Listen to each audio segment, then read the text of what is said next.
दुनिया भर में मुझे इसाक शरीफ को सुनने वालों की खिदमत में अस्सलाम वालेकुम, नमस्कार, सत श्री अकाल।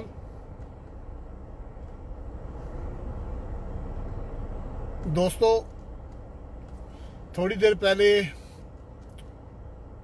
सोशल मीडिया के तवस्सुत से मालूम हुआ है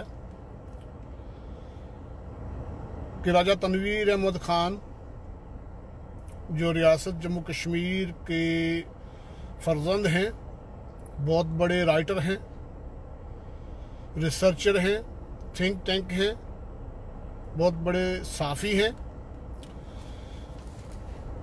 ने डोडियाल चौक मीरपुर में जो पाकिस्तानी फ्लैग लगा हुआ था, जो पिछले एक हफ्ते से एक डिस्प्यूट चल रहा था, तो वो फ्लैग उन्होंने इंतज़ामिया को वार्निंग देकर उतारा। उसकी लाइव वीडियो वायरल हुई और फ्लैग उतार कर जैसे ही वो नीचे उतरे तो उनको पुलिस ने गिरफ्तार किया। पुलिस के हाथों में डंडे थे, उनको जो है वो पिंच किया जा रहा था और उनको उठा कर ले गए। तनवीर साहब के साथ एक सफ़ीर साहब भी गिरफ्तार हुए हैं और इस वक्त तनवीर अहमद और सफ़ीर की गिरफ्तारी के ख़िलाफ़ है। जब से वो गिरफ्तार हैं उस वक्त से लेकर इस वक्त तक डोडियाल में लोग मार्च कर रहे थे और मार्च करते करते उन्होंने एक चौक में जाके एक मजमे से ख़िताब भी किया। उसके बाद वहाँ वो धरना देकर बैठे हुए हैं और वो मुतालबा कर रहे हैं कि तनवीर अहमद और सफ़ीर को फौरी तौर पर रिहा किया जाए। अब आपको पता है कि लफ्ज़ आज़ाद कश्मीर है, ये जाली है, ना ये आज़ाद है ना ये कश्मीर है। ये जम्मू का हिस्सा है और ना ही ये पाकिस्तान का हिस्सा है। पाकिस्तान के अपने दस्तूर और उसके कॉन्स्टिट्यूशन में रियासत जम्मू कश्मीर पर पाकिस्तान काबिज है, ये पाकिस्तान का हिस्सा नहीं है। तो फिर यहाँ पाकिस्तान का झंडा चौक में लहराने का मतलब क्या बनता है? कोई मतलब नहीं बनता पाकिस्तान का झंडा हमारी सरजमीन में गाड़ने का, लहराने का। तो इस गैर मुल्की झंडे को हमारे सन ऑफ साइल रियासत के बेटे जब उतारने के लिए गए, उन्होंने पहले इसे बड़ा खुश असलूबी से, जमहूरी तरीके से इसे उतारने के लिए उनको रिक्वेस्ट की। उन्होंने झंडा नहीं उतारा। फिर उसके बाद तनवीर अहमद साहब ने 52 आवर जो है भूख हड़ताल की। उसके बाद फिर उन्होंने वादा किया, बल्कि एक दफ़ा झंडा उतारा रात के अंधेरे में, फिर दूसरी दफ़ा उन्होंने वो झंडा गाड़ दिया और आखिरकार डोडियाल के अवाम ने और हमारे लोगों ने वक्त देकर, टाइम देकर झंडा खुद उतारा। ये कोई गैर कानूनी काम नहीं है, ये कोई गैर कानूनी काम नहीं है। ये हमारे रियासती बाशिंदे जो हैं, ये सन ऑफ साइल जो हैं, ये उन्होंने अपनी जिम्मेदारी जो है वो अदा की है। गैर मुल्की झंडे का कोई काम हमारी रियासत में नहीं है, तो उनको गिरफ्तार कर लिया गया है। नामालूम मुकाम पर हैं तनवीर साहब और सफ़ीर और उन पर तशद्दुद हो रहा है।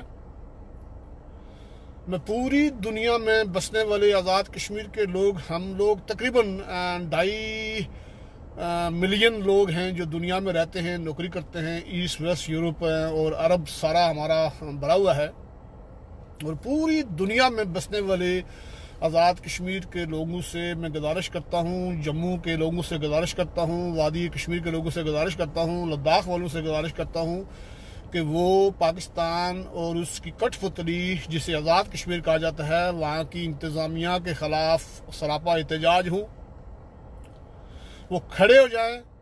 ये वक्त है, बेहतरीन वक्त है ये।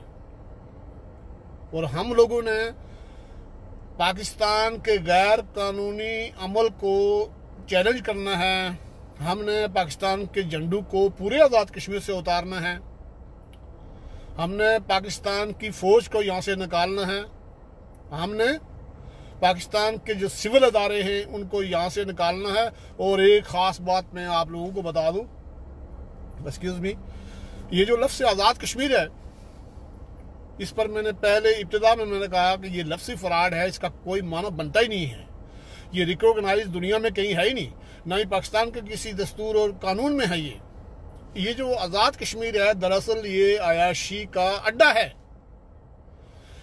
पिछली एक वीडियो में मैंने दोस्तों से कहा था कि ये जो आज़ाद कश्मीर नाम से हुकूमत बनाई गई है, यहाँ असम्बली है, सुप्रीम कोर्ट है, हाई कोर्ट है, वज़ीर हैं, मशीर हैं, यहाँ की ब्यूरोक्रेसी है। यहाँ देखें ये जो पुलिस वाले हैं, ये मूछें रखी हुई हैं इन्होंने बड़ी बड़ी, हाथ में इनके डंडे हैं, वो जो बैत इन्होंने रखा हुआ है उसके ऊपर जो है वो काली पट्टी बांधी हुई है। इन पुलिस वालों को पाकिस्तान के फौजी हवलदार और सूबेदार इनको थप्पड़ मारते हैं, इनको थाने में आकर मार के चले जाते हैं। हजारों वीडियो वायरल हुई है, थाने में आके इनको मारकर, एसएचओ को मारकर चले जाते हैं। ये वहां बेबस हैं, उनके सामने ये कुछ नहीं कर सकते। मैं खुद एनी शायद कोटे में डिस्ट्रिक्ट बाग था पहले, अवेली डिस्ट्रिक्ट बनने से पहले बाग के एक एसएसपी थे, सरदार ज़हीर साहब हैं, गालिबन पुंछ से थे। तो वो कोटे में गए, ये पीर अली रज़ा शाह बुखारी जो हैं इस वक्त मुस्लिम लीग नून के हैं। तो वहाँ लश्कर तैयबा वालों ने कोटा बाज़ार में जो वीडियोस थी उस वक्त, वीडियो और ऑडियो कैसेट जो लोग बेच रहे थे, तो उनकी दुकानें बंद कराने के लिए वहाँ शरीयत नाफिज कर रहे थे। तो उन्होंने जबरन वहाँ दुकानें बंद कराई। तो दुकानदारों ने एहतजाज किया। उस एहतजाज के बदले में फिर लश्कर तैयबा वालों ने और ये जो ताकतवर थे इन्होंने जबरन जो है दुकानें बंद कराई, लोगों को मारा। तो उनके खिलाफ एक बड़ा वहाँ हंगामा हुआ, पूरा बाजार बंद हो गया। ये अली रज़ा पीर अली रज़ा बुखारी ये भी वहाँ चले गए, इन्होंने बड़ा काम किया।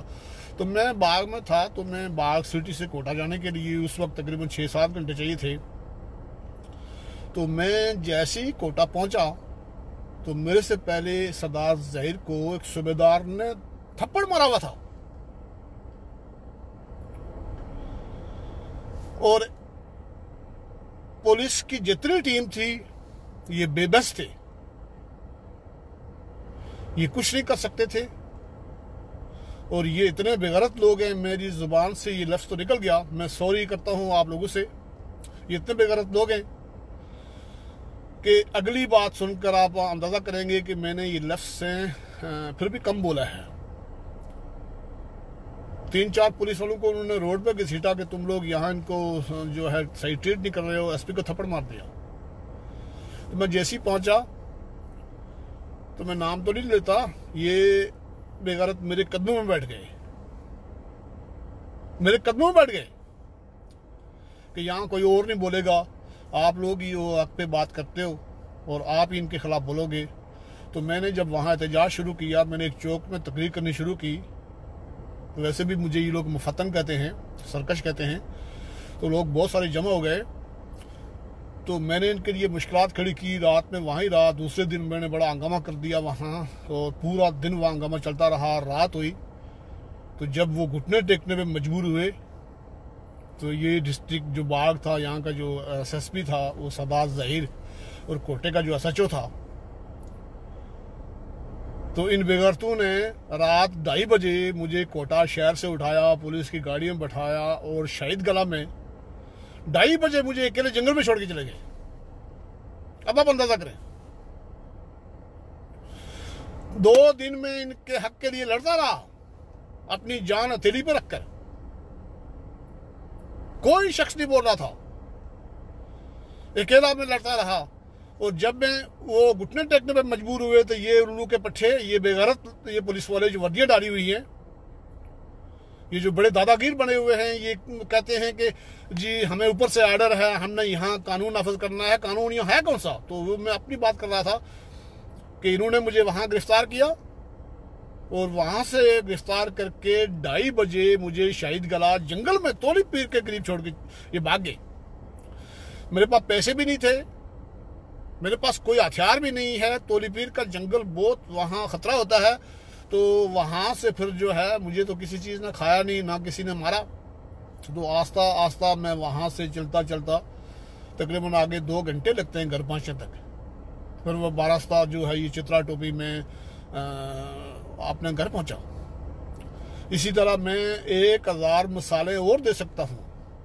बाग सिटी में, रावलाकोट सिटी में, कोटली में, मुजफ्फराबाद में, हाड़ीगल 1000 मरतबा इन पुलिस वालों की मालिश हुई, इन वुज़रा की मालिश हुई, इनको मारा गया। तो ये उस वक्त बेगैरत हाथ जोड़ते हैं, आगे हमारे मुंह में बैठते हैं कि आप लोग हमारे हक के लिए बोलो। ये उस वक्त हम इस्तेमाल करते हैं, ये मैं अपने तमाम दोस्तों को बता रहा हूँ, उस वक्त हम इस्तेमाल करते हैं। तो जब बुरा वक्त हमारे ऊपर आता है तो ये उल्लू के पट्टे, ये बेगैरत जाके उन्हीं से मिलते हैं, वो अपने आका से मिलकर हमारे लोगों पर तशद्दुद करते हैं। आज तनवीर अहमद को जिस तरह इन्होंने गिरफ्तार किया, वो बैत जो है वो पिच कर रहा था तनवीर अहमद के ऊपर है, और तनवीर पर तशद्दुद भी हुआ है, सफीर को उन्होंने मारा है। आज़ाद कश्मीर के पुलिस वालों, आज़ाद कश्मीर के वज़रा और कराम जितने भी हैं, वज़ीरों, मशीरों, हुकूमत आज़ाद कश्मीर में, पहले आप लोगों को इनके तरफ ब्रीफिंग दे दूँ, ब्रीफ कर दूँ। ये जो आज़ाद कश्मीर है 1947 से लेकर आज तक, मैं किसी एक फर्द का नाम नहीं लूँगा,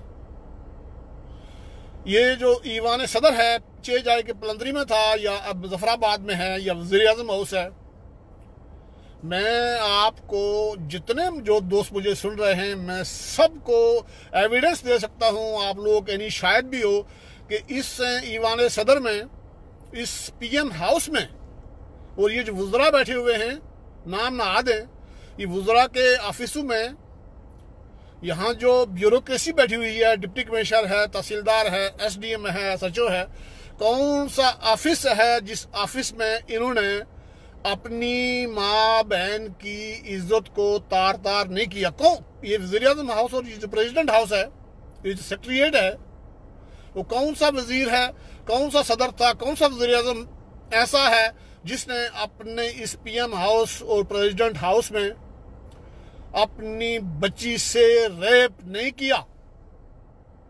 ये इस पीएम हाउस में और प्रेसिडेंट हाउस में और वुज़रा अपने ऑफिसों में ये हमारी बच्चियों के साथ रेप करते हैं। तो खाली रेप नहीं, बल्कि अपनी बच्चियों को वहां से सप्लाई करते हैं, आगे पाकिस्तान में अपने आकाओं को देते हैं। ये दोस्तों, ये जो आज़ाद कश्मीर है, ये अयाशी का अड्डा है, इसको मैं खुत्ती बोलता हूँ। और इस अयाशी के अड्डे से आज़ाद कश्मीर में ट्राइबलिज्म है, वहाँ बहुत सारी बरादरियाँ हैं, हर बरादरी के 10-12 ताकतवर लोग इन्होंने चुन के वहाँ इससे वाबस्ता रखे हुए हैं। वो 10-12 लोग जाकर हमें वहाँ बाकी लोगों को उन्होंने कंट्रोल किया हुआ है। और ये आज़ाद कश्मीर कोई कानूनी असम्बली नहीं है, कोई कानूनी इस सदर की कोई हैसियत नहीं है, वज़ीर आज़म की कोई हैसियत नहीं है, इस पुलिस की कोई हैसियत नहीं है। अगर इनकी कोई हैसियत होती, अगर ये कोई ढांचा होता, तो इनके पास कोई इख्तियार ना होता। ये कौन सा वज़ीर आज़म है, कौन सा प्रेसिडेंट है जिसको कवाला क्रॉस करते हुए आगे पंजाब के पुलिस वाले डंडी लेके खड़े हो जाते हैं, इसको रोक देते हैं? ये अयाशी का अड्डा है। ये अयाशी का अड्डा सिर्फ और सिर्फ इसलिए बनाया गया है कि इस खित्ते से कोई आवाज़ पाकिस्तान के खिलाफ, पाकिस्तान ने जो इलीगल काम किया हुआ है 1947 से पाकिस्तान का काबज़ है, और ये छोटा सा एरिया जो है 4500 मरबा माइल, मैं इसी फ़ोन में मैंने वो लिख के रखा हुआ था, लेकिन मेरे से गलती हो गई, मैं आपको डिटेल दूंगा। इस वक्त जो हमारी बिजली पैदा हो रही है वो 1523 मेगावाट पर आवर,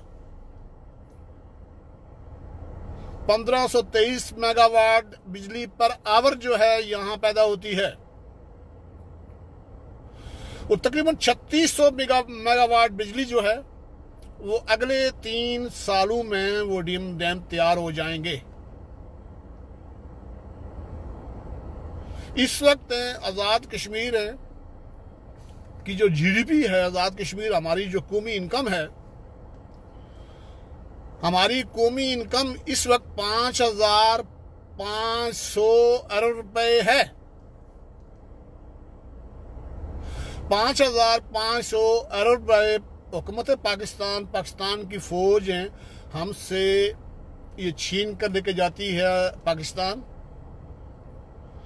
और उस 5,500 पूरे का पूरा उन्होंने जेब में रखा हुआ है। उसमें से वापसी ये देते हैं 139 अरब रुपए, और 139 अरब रुपए में से भी 115 अरब रुपए ये देते हैं वो आज़ाद कश्मीर का जो खुत्ती अड्डा है, उस खुत्ती अड्डे से वाबस्ता जो 400-500 बदमाश है ये उनको दे देते हैं। और वो जो बदमाश हैं 400-500 जो बदमाश हैं आज़ाद कश्मीर के, वो सारे के सारे करोड़पति और अरबपति हैं।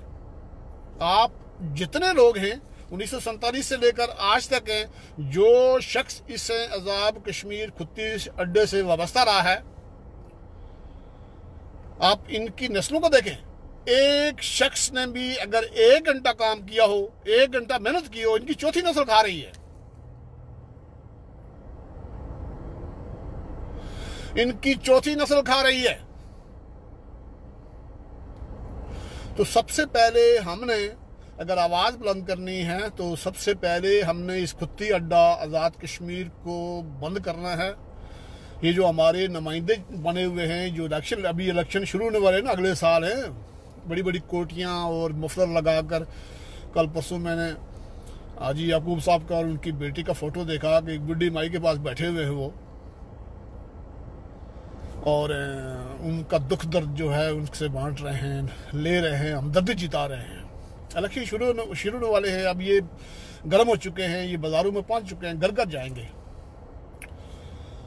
आज़ाद कश्मीर के लोगों, ये लफ्ज़ तो आज़ाद है नहीं, आप जम्मू के लोग हो, आप लोग हैं अपने अपने एरिए में जिस पार्टी जिस फोरम से ये लोग आपके पास आएंगे, मुझे पता ये ताकतवर हैं, क्योंकि आप जिस कबीले से हैं, जिस खानदान से हैं, आप लोगों के खानदान और कबीले के ताकतवर लोग इनके साथ हैं, आप कुछ नहीं कर सकते, वो आप लोगों से ज़्यादा ताकतवर हैं। लेकिन आपका काम इतना बनता है कि आप इनको पकड़े और आप अपने लिए रोजगार मांगे,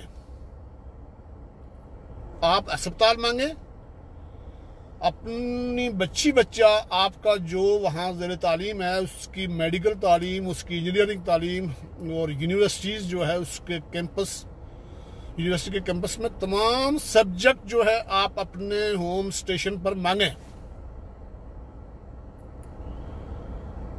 ये क्यों नहीं देते हमें? 5,500 अरब रुपया सालाना हमारी बचत है। ये जो 139 अरब ही हमें अगर मिले, जिसमें से 115 अरब ये खा जाते हैं आज़ाद कश्मीर अड्डे से, खुत्ती अड्डे से वाबस्ता लोग हैं, यही अगर हमें मिले, ये जो 115 अरब सालाना ये खा जाते हैं, 115 अरब का आपको पता है कि एक साल में 115 अरब के 10 मेडिकल कॉलेज बनते हैं। 5 सालों में 545 अरब रुपया अगर यही हम लोग सेव कर लें तो एक साल में 10 मेडिकल कॉलेज, दूसरे साल 10 मेडिकल इंजीनियरिंग कॉलेज, तीसरे साल 10 यूनिवर्सिटीज़, चौथे साल जो है डिग्री कॉलेज हम जो है हर महल्ले में दें, और 5वें साल 115 अरब रुपए के हम हर डिस्ट्रिक्ट में, हर तहसील में अस्पताल बना सकते हैं।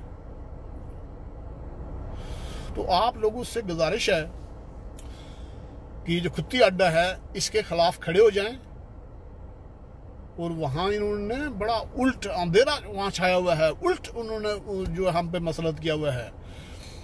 हर एक इलाके से हर बरादरी का ताकतवर आदमी इनके साथ है, वो आपके पास पहुँच जाएगा, जी मैंने आपको सड़क देनी है, मैंने आपको टूटी खंबा देना है, मैं आपके बच्चे को अपॉइंटमेंट करा लूँगा। बिल्कुल ये चीज़ें लेने की अभी जो है ज़रूरत नहीं है। ये टूटी खंबा सड़कें, ये सारा बकवास है, ये इनकी जिम्मेदारी नहीं है। ये बल्दियाती इदारे होते हैं। मसलन अगर रोड आपने लेनी है तो ये जो एक्सियन बैठा हुआ है, PWD वाले हैं, शारात वाले हैं, ये इनसे मांगो। हर इदारा वहां बैठा हुआ है। तो ये जो खुत्ती अड्डा जिससे ये लोग वाबस्ता हैं, वहां से होकर हमारे पर जुल्म हो रहा है।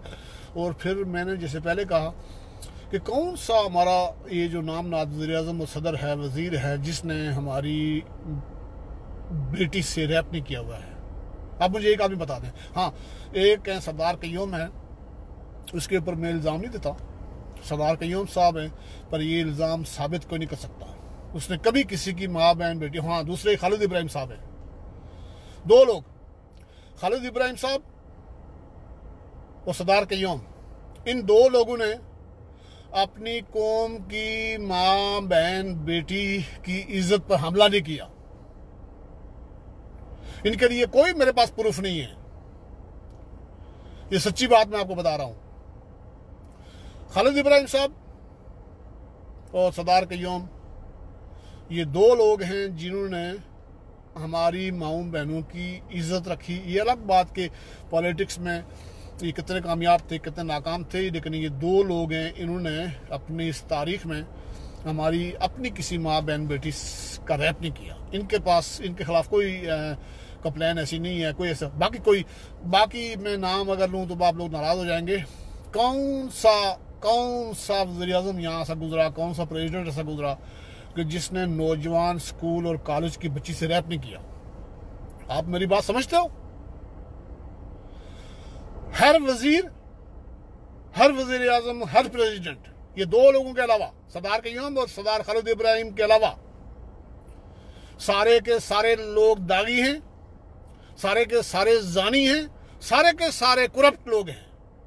शायद सरदार कय्यूम ने भी करप्शन की होगी, लेकिन मैं ये जो बात कर रहा था कि माँ बहन बेटी की इज्जत जो है उसको तार तार करते हैं ये नाफिसों में बैठा कर।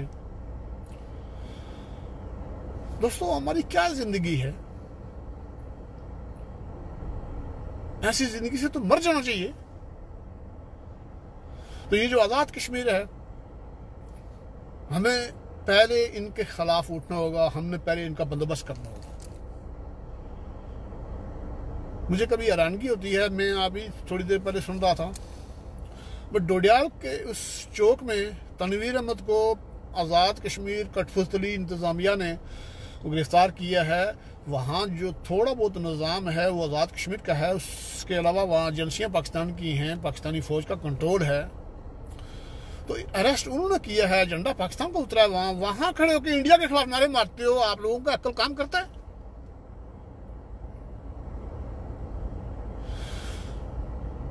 तनवीर अहमद को मोदी ने गिरफ्तार किया। ये जो हमारे जो दोस्त हैं, तो थोड़ा सा अगर आप इसको अगर थोड़ा सा हिलाएं, इसको अगर टेस्ट करें, अंदर हैं, देखें, तो आप लोगों का दिमाग खराब है यार। डोडियाल में हादसा जो आपके सामने हुआ, झंडा पाकिस्तान पर उन्होंने लगाया हुआ है, वहाँ आज़ाद कश्मीर हुकूमत है, एडमिनिस्ट्रेशन है, चोर हैं, डाकू जो हैं वही हैं, पाकिस्तान का कंट्रोल है। तनवीर को गिरफ्तार उन्होंने किया है, तनवीर हैं और सफीर को उन्होंने गिरफ्तार किया है। जुल्म वो कर रहे हैं। मेडिकल कॉलेज, इंजीनियरिंग कॉलेज, रोजगार, अस्पताल उन्होंने मैंने दिए, तो वहां खड़े होकर इंडिया के खिलाफ क्यों नारे मारते हो? ये जो थोड़ा सा आप लोगों का दिमाग खराब है, वहाँ इंडिया का कोई अमल दखल नहीं है।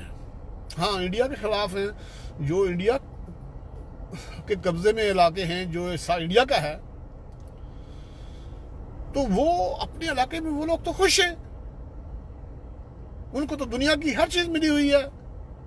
और वादी कश्मीर में आप देखें, वादी कश्मीर वाले इंडिया के खिलाफ क्या क्या नहीं करते। आप लोगों ने देखा है कि आसिया इंद्राबी ने, और एक दफा नहीं 3 दफा हुआ था, और एक दफा मर्दों का ग्रोह था, एक दफा औरतों का ग्रोह था। हिंदुस्तान का तिरंगा झंडा नीचे बचाकर, नीचे बहुत सारे लोग जमा हुए, गाय वहां जो है डाली, और फिर गाय को ज़बह करते हैं, पढ़ते हैं नाराए तकबीर, अल्लाह अकबर, पाकिस्तान जिंदाबाद, इस्लाम जिंदाबाद, हिंदुस्तान मुर्दाबाद। ये वीडियो आप लोगों ने देखी है या मैं ये वीडियो अपलोड करूं? तो ये सारा अमल हुआ, तो उसके बाद उस क्राउड को किसी हिंदुस्तानी फौजी ने वो वहां गोली चलाई। ये काफी पुरानी बात है। रोजाना श्रीनगर की गलियों में पाकिस्तान के परचम लहराते हैं। ये 14 अगस्त को पाकिस्तान का फिर वहां तराना सुनाया गया, फिर वहां उसका झंडा लहराया गया। रोजाना पत्थर मारते हैं वहां। चेज आए कि रिएक्शन में वहाँ लोग गिरफ्तार भी होते हैं और वहाँ उनके खिलाफ कार्रवाई भी होती है। वो अपना इंतज़ामी मसला उनका। लेकिन मैं सिर्फ ये चीज़ें आपको इसलिए बता रहा हूँ कि हिंदुस्तान और पाकिस्तान का मुआवजा आप थोड़ा सा करें, मुआवजा करके तो देखें। आज़ाद कश्मीर में इंडिया का झंडा उठा के देखें।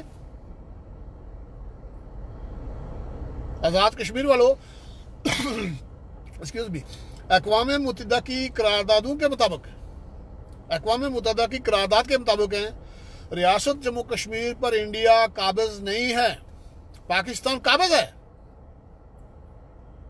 पाकिस्तान ने पहले यहां से निकलना है। इंडिया इंतजामी उमूर यहां उस पर कंट्रोल रखेगा, उसका बंदोबस्त इंडिया के पास होगा और पाकिस्तान ने यहां से निकलना है।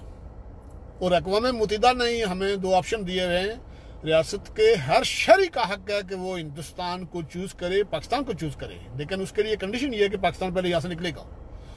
तो अब इस मालूम यह हुआ कि आज़ाद कश्मीर और गिलगित में अगर कोई शख्स हिंदुस्तान का तिरंगा और झंडा लहराता है तो वो गैर कानूनी काम नहीं है, वो कानूनी है। लेकिन आप लहरा के देखो, लहरा के देखो ना। अब लहरा के देखें, फिर आपको समझ आएगी, फिर आपको नानी अम्मा याद आ जाएगी।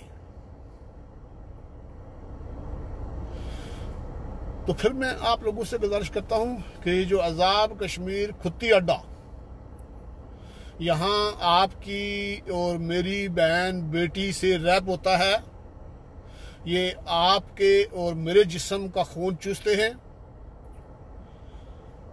इन के साथ रवैया सख्त रखें और इनके पेट में जो दौलत गई हुई है, ये आपके और मेरे हमदर्द नहीं है।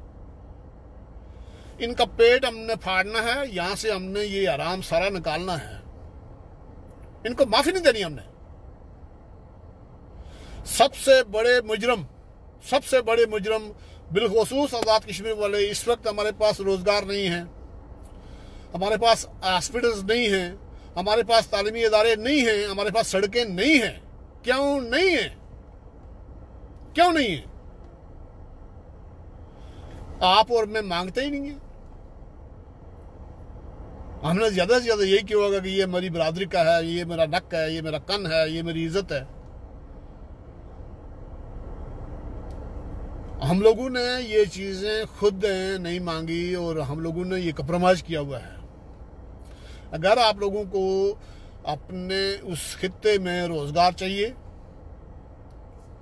अपनी माँ, बेटी, बहन, भाई, वालिद, वालदा के लिए अगर आप वहाँ अस्पताल में इलाज चाहते हैं, अस्पताल चाहिए, तो फिर आप अस्पताल मांगे, सड़क मांगे, अपने बच्चों के लिए तालीमी इदारे मांगे। ये आपका बुनियादी इंसानी हक है।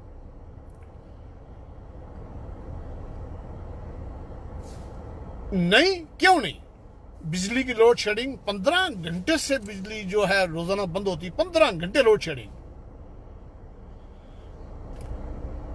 टेलीफोन नेटवर्क नहीं है, 4G नेटवर्क नहीं है, 3G नहीं है हमारे पास। क्यों नहीं है? और ये सारा कुछ है ना होने के बावजूद आप लोग वहां से नारे लगाते हो कि मोदी मुर्दाबाद है, मोदी श्रीनगर में जुल्म कर रहा है। थोड़ा सा यार शर्म आप लोग भी करो यार। पर रोजगार आपके पास है नहीं, अस्पताल आपके पास है नहीं, तालीमी इदारे आपके पास है नहीं, बिजली आपके पास नहीं है, लोड शेडिंग 15 घंटे डेली होती है, नेटवर्क आपके टेलीफोन का नेटवर्क आपके पास है नहीं, 3G और 4G नेटवर्क आपके पास नहीं है, और लड़ते हो हिंदुस्तान से और श्रीनगर की आज़ादी की बातें करती हो। ये बेवकूफना और अहमकना हरकत है। आप पहले अपने हुकूक तो लो, वादी कश्मीर को भूल जाओ। वो अपने लिए खुद ठीक हैं, वो दुरुस्त लोग हैं। उन्होंने बुनियादी इंसानी हकूक सब ले रखे हैं हिंदुस्तान से। हिंदुस्तान वहाँ दे रहा है, आंखें बंद कर दी। उनके पास एयरपोर्ट है, उनके पास रेलवे स्टेशन हैं, उनके पास हवाई अड्डे हैं, उनके पास बुनियादी इंसानी हकूक हैं, रोजगार है, मेडिकल कॉलेज हैं, इंजीनियरिंग कॉलेज हैं, सूरज मेडिकल इंस्टीट्यूट है। दुनिया की कौन सी चीज़ उनके पास नहीं है? नहीं है तो आपके पास कुछ भी नहीं है, और आपको परले दर्जे का गुलाम बनाया गया है। और फिर आप लोगों के ज़हन में एक बात डाली गई है कि मोदी जो है श्रीनगर में जुल्म कर रहा है और मोदी जो है वहाँ लोगों को मार रहा है, हम हिंदुस्तान को तहस नहस कर देंगे, हिंदुस्तान को तबाह बर्बाद कर देंगे। भाई आप अपने इलाके में रोज़गार नहीं दे सकते हो अपने लिए, आप अपने बुनियादी इंसानी हकूक नहीं ले सकते हो, तो ये दुनिया का कौन सा आदमी मानेगा कि आप यहाँ से होकर हिंदुस्तान के खिलाफ लड़ाई लड़ोगे? ये कोई मानने की बात है? ऐसा मुमकिन नहीं है। आप लोगों को बेवकूफ़ बनाया जा रहा है। आप पहले अपने हकूक लो। आज़ाद कश्मीर खुदती अड्डे के खिलाफ खड़े हो जाओ, अपना रोज़गार लो, वहीं रोज़गार करो, वहीं नौकरी करो। आप हर इलाके में आप अपना ट्यूबवेल लें, पानी की नहर मांगें, अपनी ज़मीन के लिए पानी उनको बोलें कि यहाँ पाइप लगाओ और टैंक लगाओ, यहाँ मोटर लगा के पानी यहाँ पहुँचाओ, ट्यूबवेल लगाओ, और मोबाइल नेटवर्क अच्छा होना चाहिए, 4G नेटवर्क मांगो, ट्रैक्टर मांगो गवर्नमेंट से। ज़राअत वालों को बोलो, ज़राअत का डिपार्टमेंट कहाँ है, उनको बोलो कि यहाँ आगे आपकी सब्जी जो है वो काश्त करे। गंदम, मकई, सारी सब्जियां, वो सारे अनाज आप, ये ज़राअत का काम है। ये आपका कोई अजीज बीमार होता है तो उसका इलाज मुफ्त में वहां आपकी तहसील, आपके शहर में होना चाहिए। डॉक्टर घर होना चाहिए, डिस्पेंसर।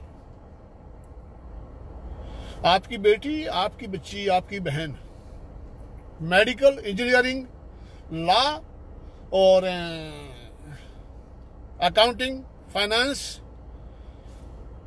ये जितने शोबे हैं वो आपके अपने गांव में यूनिवर्सिटी का, हर गांव में यूनिवर्सिटी का कैंपस होना चाहिए, सब सब्जेक्ट के साथ। ये क्यों नहीं है आपके पास? इसकी क्या वजूहत हैं? कि आप लोग गुलाम हो। इसी को कहते हैं गुलामी। जिन लोगों के पास बुनियादी इंसानी हकूक उनके उस स्टेट ने दिए हुए हैं, वो गुलाम नहीं होते। श्रीनगर वाले तो गुलाम नहीं है, उनके पास हर फैसिलिटी मौजूद है।